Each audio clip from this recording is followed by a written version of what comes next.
ಮಾಸ ಸ್ಪೆಷಲ್ ಚೌರಾಗ್ರಗಣ್ಯ ಪುರುಷಾಷ್ಟಕಂ ಸೆಷನಾಕ ಪುರಲೋಕಾಕ ಸ್ವಾಗತ ಸರ್. हलगड्यांक पुरा मेगेले दंडवत प्रणाम आणि पुरा लोकांक मेगेले हार्दिक स्वागत सुस्वागत तुमकां करता हे सेशनाक. मंगळाचरण सांगून स्टार्ट करता. हरे कृष्णा. ओम अज्ञानतिमिरान्धस्य ज्ञानाञ्जनशलाकया चक्षुरुन्मिलितं येन तस्मै श्रीगुरवे नमः. श्रीचैतन्यमनोभीष्टं स्थापितं येन भूतले स्वयं रूपकदा मह्यं ददाति स्वपदान्तिकम्. वन्देऽहं श्रीगुरो श्रीयुतपदकमलं श्रीगुरून् वैष्णवांश्च श्रीरूपं साग्रजातं सहगण रघुनाथान्वितं तं सजीवं सद्वैतं सावधूतं परिजनसहितं कृष्ण चैतन्य देवं श्री राधा कृष्ण पादान् सहगण ललिता श्री विशाखान्वितांश्च. हे कृष्ण करुणा सिंधु दीनबंधो जगत्पते गोपेश गोपिका कांत राधा कांत नमोस्तुते. तप्त कांचन गौरांगी राधे वृंदावनीश्वरी वृषभानुसुते देवी प्रणमामि हरिप्रिये. वाञ्छाकल्पतरुभ्यश्च कृपा सिन्धुभ्य एव च पतितानां पावनेभ्यो वैष्णवेभ्यो नमो नमः. नमो विष्णुपादाय कृष्णप्रेष्ठाय भूतले श्रीमते भक्तिवेदान्त स्वामिनिते नामिने. नमस्ते सारस्वती देवी गौरवाणी प्रचारिणे निर्विशेष शून्यवादी पाश्चात्य देशतारिणे. श्री कृष्ण चैतन्य प्रभु नित्यानंद श्री अद्वैत गदाधर श्रीवासादि गौर भक्त वृंद. हरे कृष्ण कृष्ण कृष्ण हरे हरे हरे राम राम राम हरे हरे. हरे कृष्ण कृष्ण कृष्ण हरे हरे हरे राम राम राम हरे हरे. हरे कृष्ण कृष्ण कृष्ण हरे हरे हरे राम राम हरे हरे. हरे कृष्ण. आयचे सेशनाक अनेक पटी पुरा लोकांक हांव स्वागत करता सर. आयचे सेशन भगवद्गीता चॅप्टर 15 श्लोका रिसायटेशन सांगून आम्ही स्टार्ट करूया. सो चॅप्टर 15 श्लोका सांगच्याक येता आसाची 1 to 4 वेदांत नायक, 5 to 8 वैभवी नायक, 9 to 12 सात्विक कामत, 13 to 16 प्रार्थना प्रभु, 17 to 20 प्रणव हेगडे. हरे कृष्णा.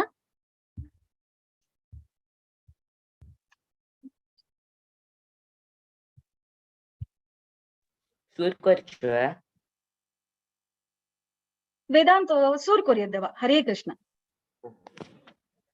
ओम श्री परब्रह्मणे नमः. अथ पंचदशोऽध्यायः पुरुषोत्तमयोगः. श्री भगवानुवाच ऊर्ध्वमूलमदः शाखम् अश्वत्थं प्राहुरव्ययम् छन्दांसि यस्य पर्णानि यस्तं वेद स वेदवित्. अधश्चोर्ध्वं प्रस्तुतास्तस्य शाखाः गुणप्रवृद्धा विषयप्रवालाः. अधश्च मूलान्यनुसन्ततानि कर्मानुबन्धीनि मनुष्यलोके. न रूपमस्येह ततोपलभ्यते नान्तो न चादिर्न च सम्प्रतिष्ठा. अश्वत्थमेनं सुविरूढमूलम् असङ्गशस्त्रेण दृढेन चित्वा ततः पदं तत्परिमार्गितव्यं यस्मिन् गता न निवर्तन्ति भूयः. तमेव चाद्यं पुरुषं प्रपद्ये यतः प्रवृत्ति प्रसृता पुराणी. निर्माणमोहाजितसङ्गदोषाः अध्यात्मनित्या विनिवृत्तकामाः द्वन्द्वैर्विमूढाः सुखदुःखसंज्ञैः गच्छन्त्यमूढा पदमव्ययं तत् न तद्भासयते सूर्यः न शशाङ्को न पावकः यद्गत्वा न निवर्तन्ते तद्धाम परमं मम ममैवांशो जीवलोके जीवभूतः सनातनः मनःषष्ठानीन्द्रियाणि प्रकृतिस्थानि कर्षति शरीरं यदवाप्नोति यच्चाप्युत्क्रामतीश्वरः गृहीत्वैतानि संयाति वायुर्गन्धानि वाशयात्। हरे कृष्ण। श्रोत्रं चक्षुस्पर्शनं च रसनं घ्राणमेव च अधिष्ठाय मनश्चायं विषयानुपसेवते उत्क्रामन्तं स्थितं वापि भुञ्जानं न वा गुणान्वितं विमूढानानुपश्यन्ति पश्यन्ति ज्ञानचक्षुषः यतन्तो योगिनश्चैनं पश्यन्त्यात्मन्यवस्थितं यतन्तो व्यक्तृतात्मानो नैनं पश्यन्त चेतसः यदादित्यगतं तेजो जगद्भासयतेऽखिलं यच्चन्द्रमपि यच्चाग्नौ तत्तेजो विद्धि मामकम्। हरे कृष्ण।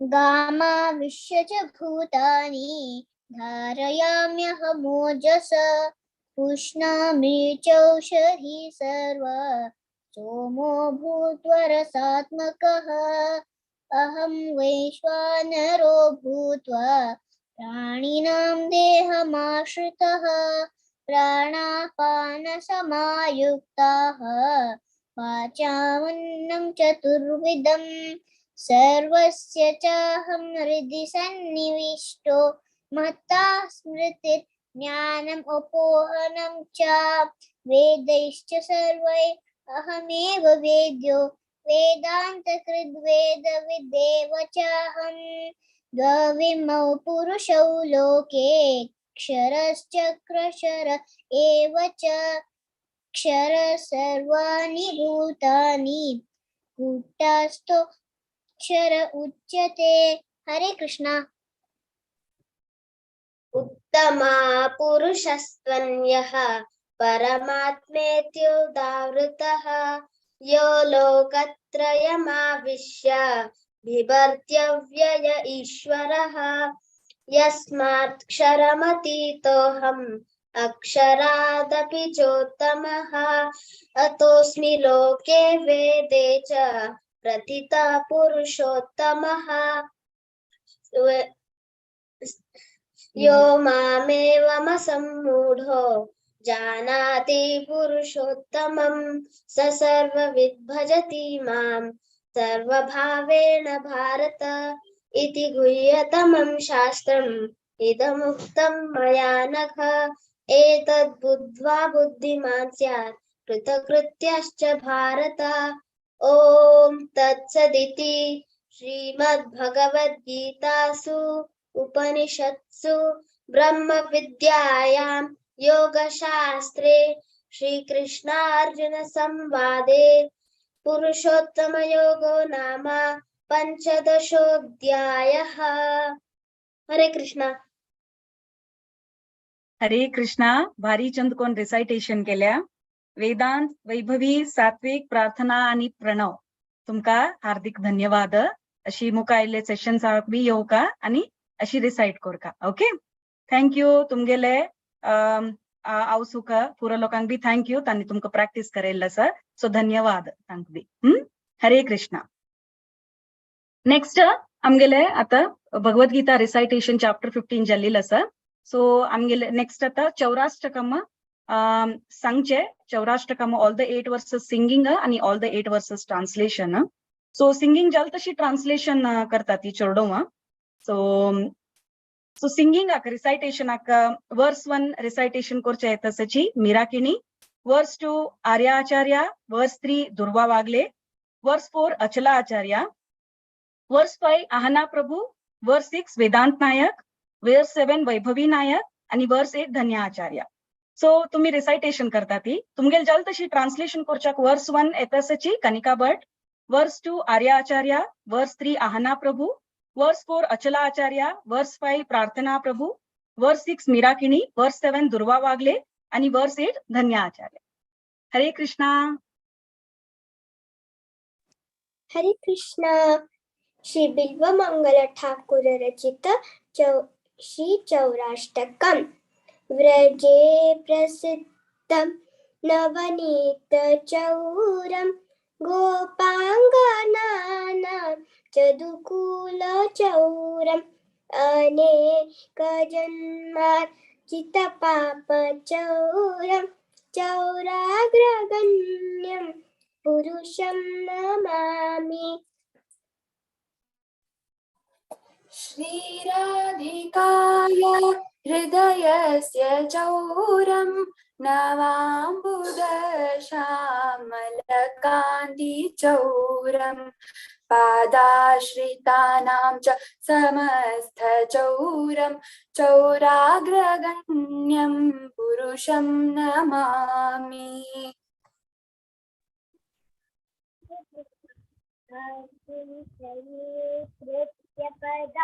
पदार्पितव्यं करोति भिक्षुं पतिदेहनीडम् येनाप्यहो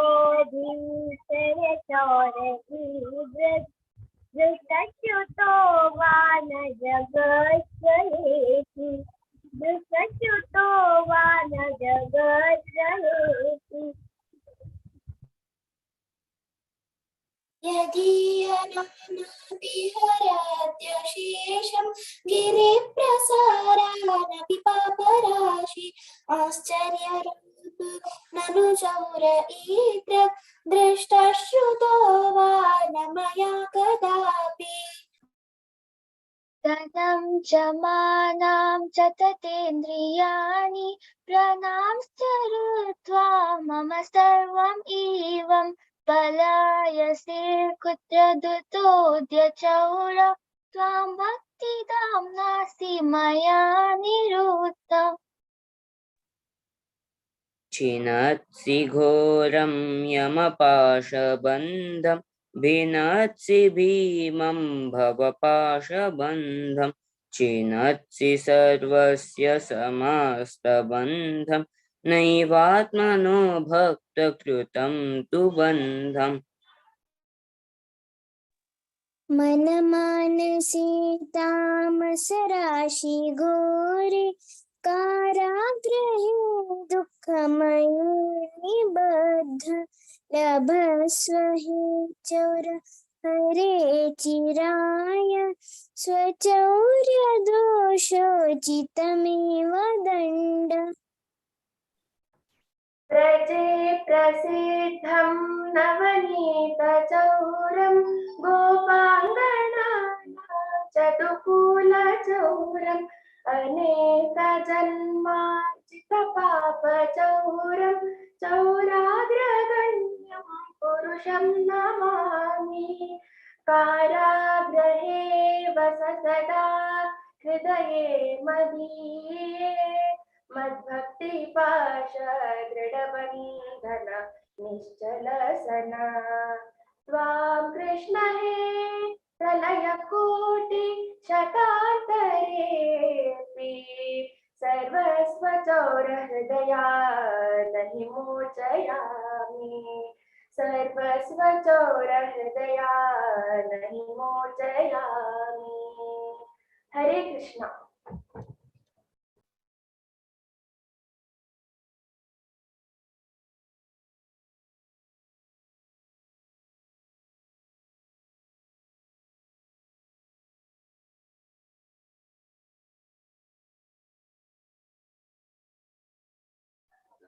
Translation verse 1. व्रजिधामांतू लोणिया चोरू म्हणून प्रसिद्ध जाऊन वशिले आणि गोपी हंगेला मंगल खंपेले छोराले आश्रय घेतले अनेक जीवित अवधीतू पाप पुरे चोर चित्तसले चोराग्रगण्याक हा प्रणाम करता. हरे कृष्णा.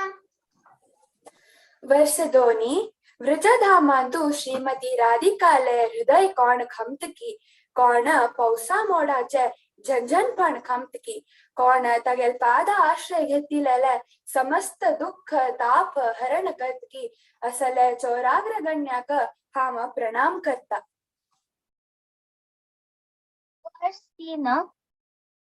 खंच भक्त सकल भौतिक आसक्ती सोडून देवाले दिव्य चरणांतू शरण जत्ताची तांका तो भिक्षुक कोरनु घालता आणि तसले चोराक हे समस्त त्रिलोकांतू हाव बिनी पळे निमू.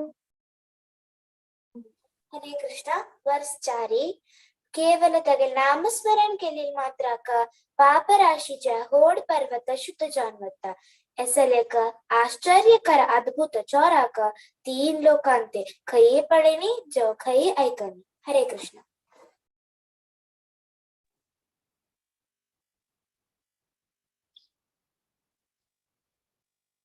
हे चोरा, मयल संपत्तु मयल गौरव मयल इंद्रिय ಒಟ್ಟು ಮಗಲ್ ಜೀವನ್ ಪುರ ಕಂಪಿಲ್ ಮಗಿರಿ ಕೈ ದಾನ್ವತ್ತ ಹಾವ್ ಚುಕ್ಕ ಬಗೆಲ್ ಭಕ್ತಿ ಮಳ್ಳೆಲ್ ದೊರೆಯಂತು ಬಂದುನ್ ಕಲ್ತಾ. हरे कृष्ण. हरे कृष्ण. संच श्लोकाचे अनुवाद. यमरायानं घातलेले घोर यमपाशु तुटुकड करता अति भयंकर जावनु आशिले भव पाशु समेत तुटुकड करून उडेता जलरी तुगेल्या मोगा भक्तान प्रीतीन तुका तांगेल्या हृदयांतू बांधून घाला. त्या गांठी तुका सोडून धावच्या जटकी पळे. हरे कृष्ण.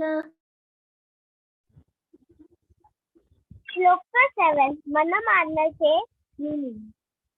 मगला सगळे कंपिल्ले तसले हे चरा तुका हा मगले हृदय मळिल्ले शोचनीय जेलांतू बांधून घाला. थंय मगले अज्ञान अंधार निमित्त खंडापटी काळोख आसा आणि अत्यंत भयानक आसा. तुका मस्त थंय चिराबुक्क जाता. तुगल्या सारख्या चोराडिकेक नीती समज आलेली शिक्षा. हरे कृष्ण. हरे कृष्णा. श्लोक 8 हे कृष्णा निगेल सकड़े कंपिल चोरा निगेल भक्ति केदना के घट्टी जानुराक्ष निमित्त तू केदनाय निगेल हृदय मंडल कारागृहात तुरा पुनः सुखा जत्ता आणि हाव तुका कोट्यान कोटी वर्ष सोडेना. हरे कृष्ण. हरे कृष्णा. भारी चंद कोण पुरा चोरडोवान सांगिल असा भारी मस्त खुशी जाता असा. सिंगिंग चंद जाल्या म्हणची ट्रान्सलेशन ताज्याकिंत चड चंद जाल्या म्हणची म्हणून कळतना म्हाका. फर्स्ट ऑफ ऑल आम्ही पुरा चोरडोवांक धन्यवाद दिव्या. कसल्या म्हण सांगल्यारी तांणी तांगेल टाइम काण घेनु प्रॅक्टिस केलेली असा. 2-3 प्रॅक्टिस सेशन्स करून घेनु तांणी ह्या लेवलारी चंद करून सिंकारी तांणी प्रेझेंट केलेलं असा. ताचे खातीर पुरा चोरडोवांक मिगेल धन्यवाद फर्स्ट ऑफ ऑल. द्वितीय जावन डॉक्टर कामाक्षी माताजी तुम्ही आमकां गाईड केलेलं असा. हे कशी सेशन करका कशी चोरडोवांक हे सेशन अलॉट करका खंयची ट्रान्सलेशन कोणा दिवका सिंगिंग कोणा दिवका आणि आमकां कशी म्हणका. डॉक्टर कामाक्षी माताजी तुम्ही खंय असल्यारी तुमकां मिगेले हार्दिक धन्यवाद. थर्ड चोरडोवाल पेरेंट्सांक पुरा पेरेंट्सांक हांव थँक्स म्हणटा. तांणी तांगेल टाइम काण घेनु चोरडोवांक बसून प्रॅक्टिस करेल असा. सो भारी भारी चंद जालेलं असा. पुरा पेरेंट्सांक आणि पुरा चोरडोवांक मिगेले हार्दिक धन्यवाद. हरे ओके ओके प्रभुजी. हरे कृष्ण. हरे Krishna Krishna Krishna Hare Hare Hare Ram Ram Ram Hare Hare Hare Krishna Krishna Krishna Hare Hare Hare Ram Ram Ram Hare Hare Krishna Krishna Krishna Hare Hare Hare Hare Rama Rama Rama Hare Hare Hare Krishna Krishna Krishna Hare Hare Hare Rama Rama Hare Hare Hare Krishna Krishna Krishna Hare Hare Hare Rama Rama Rama Hare Hare Hare Krishna Krishna Krishna Hare Hare Hare Rama Rama Rama Hare Hare Hare Krishna Krishna Krishna Hare Hare Hare Rama Rama Rama Hare Hare Hare Krishna